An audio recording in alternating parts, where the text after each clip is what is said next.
ఇప్పుడు కేవలం 7,999 up to 10 kgs వరకు బరువు తగ్గి అధిక బరువు నుంచి వచ్చే ప్రధాన సమస్యలను దూరం చేసుకోండి.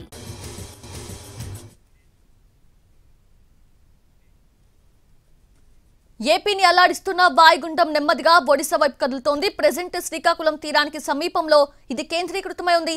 గంటకు 8 కిలోమీటర్ల వేగంతో కదులుతోంది. ఈ వాయుగుండం ఈ అర్ధరాత్రి లేదా రేపు తెల్లవారుజామున కళింగపట్నం సమీపంలో తీరం దాటుతుందని అంచనా వేస్తున్నారు. వాయుగుండం ప్రభావంతో ఏపీ వ్యాప్తంగా భారీ వర్షాలు కురుస్తున్నాయి. ముఖ్యంగా కృష్ణా, గుంటూరు, పశ్చిమ గోదావరి జిల్లాలపై దాని ప్రభావం ఎక్కువగా ఉంది. మరో 2-3 రోజుల పాటు వర్షాలు కురుస్తాయని వాతావరణ శాఖ హెచ్చరిస్తోంది.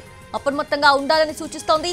ఉదయం నుంచి కురుస్తున్న ఎడతెరిపి లేని వర్షంతో విజయవాడ నగరం అల్లాడిపోయింది. బస్టాండ్ పరిసరాలు నీట మునిగాయి. సాయంత్రం 6 గంటల తర్వాత వర్షం తెరిపించింది. అయితే ఇప్పటికీ రహదారులపై భారీగా వర్షపు నీరు ప్రవహిస్తోంది. దుర్గగుడి ఫ్లైఓవర్ను తాత్కాలికంగా మూసివేశారు. ఇక గుంటూరు నగరంలో గడ్డిపాడు చెరువు పొంగి పొర్లుతోంది. దీంతో ఇళ్లలోకి వరద నీరు చేరింది. మంగళగిరి టోల్ ప్లాజా వద్ద హైవేపై వర్షపు నీరు చేరడంతో రాకపోకలకు తీవ్ర అంతరాయం కలిగింది.